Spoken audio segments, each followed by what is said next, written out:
คนเยอะไปทางโน้น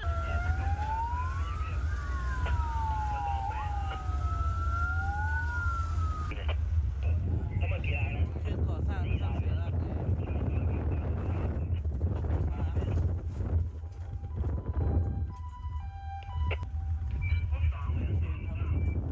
เช่นก่อสร้างรถพยาบาลตรงมาข้างหน้าได้ไหมพี่ข้างในเนี่ยมันมีเก็บอยู่รถพี่